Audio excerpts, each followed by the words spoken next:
বর্ণবাবুর school এখন 10:30টায় ছুটি হয়। এখন টিফিন তো ওখানে খাওয়ায় না, তাই এখানে বসে বসে কি খাচ্ছ? আরে এইখানে বিউটি স্পট হয়েছে একটা, দেখি নাকটা, এদিকে এদিকে ঘোরাও মুখটা, ওদিকে না এদিকে।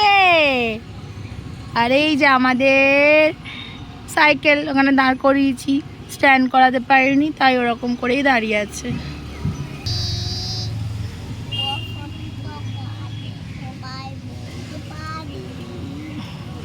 গানটা গাও, বলো গানটা গাও।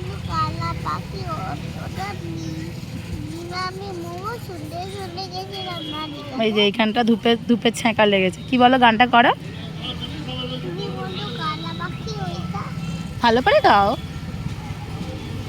ভালো করে গাও।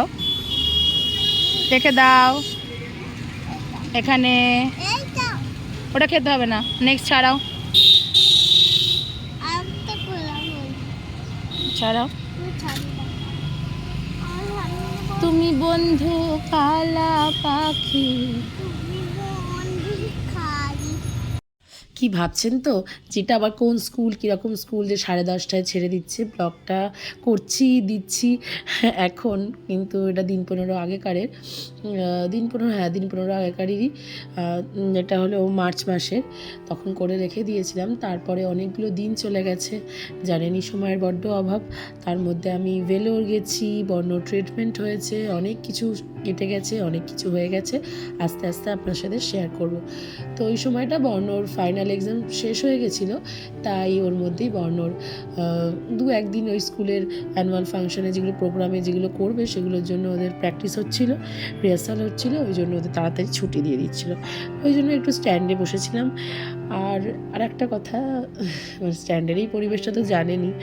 আর বর্ণর সঙ্গে না যত বড় হচ্ছে, আস্তে আস্তে হয়তো সত্যিই সন্তানদের সঙ্গে তাদের বাবা মার বন্ধুত্বপূর্ণ সম্পর্ক শুরু হয়ে যায় না। বর্ণ কিন্তু অনেক কিছু বুঝতে শিখছে, জানছে, বলছে, জানেন তো। এখন অনেক কিছু ওর সাথে আমিও গল্প করি, করে না মনের অনেকটা শান্তি পাই। হেলমেটটা পরে গেছে, কি আর করবে, হেলমেটটা আমি তুলে দিই। দেখো মানে গঙ্গা দিয়ে একটা গান গাও তা।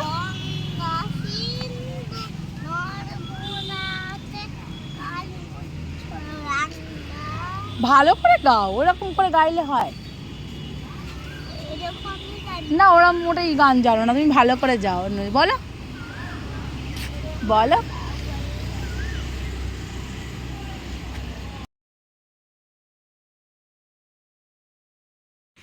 গুড আফটারনুন, সবাই কেমন আছেন? আশা করি আপনারা সকলে খুব ভালো আছেন। ওয়েলকাম ব্যাক টু বর্ণাস সুইমিং চ্যানেল। তো আজকে এই সুন্দর ওয়েদারে সকাল সকাল কাজটা সেরে বেরিয়েছিলাম একটু কাজেই, তারপর এসে স্ট্যান্ডের এখান থেকে না আর মানে মন সরছে না, কি সুন্দর ওয়েদার দেখুন।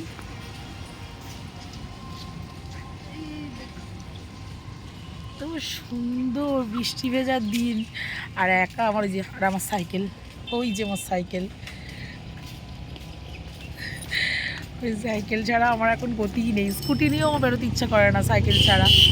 বর্ণ নেই, বর্ণ বাড়িতে আছে, আমার খুব ভালো লাগছে জানেন তো, এখানটা বসে থাকতে আমার আর ইচ্ছাই করছে না আজকে বাড়ি যাই। এত সুন্দর, বৃষ্টিও নয় রোদও নয়, কি সুন্দর ওয়েদার, খুব সুন্দর খুব সুন্দর। আপনাদের যারা আশেপাশে থাকেন বা কোথাও কখনো এখানে এসে মানে যারা দূরে থাকেন তারা কখনো এখানে এসে দেখবেন, জায়গাটা খুব সুন্দর।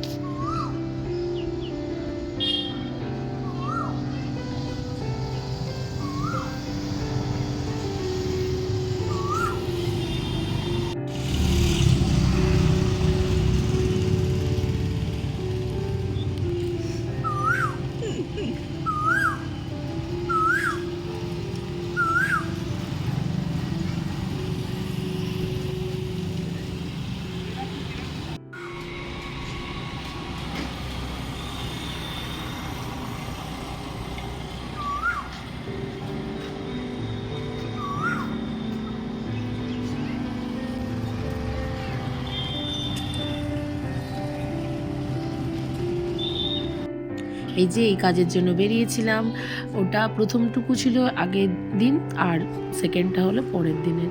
বর্ণর রেজাল্ট বেরিয়েছে, ও যেটা মানে হাফ ইয়ারলি হয় ওই সময়টা ও পরীক্ষা দিতে পারেনি, তখন ওর হাঁটুর অপারেশনটা হয়েছিল, ওই জন্য ও দিতে পারেনি, ওই জায়গাটা তাই ফাঁকা। আর নেক্সট এটা হলো অ্যানুয়াল এক্সামে, মোটামুটি স্কুল থেকেই যা শিখেছে আর এখানে টিউশনে ম্যাডামের কাছে শিখেছে। অনেকে বলবেন যে এইটুকুনি বাচ্চাকে টিউশন দিয়েছে, অ্যাকচুয়ালি আমি না সত্যি আমার হয়তো ওই এনার্জিটা আর থাকে না, আমি কিছুতেই ওকে লেখাতে পারছিলাম না।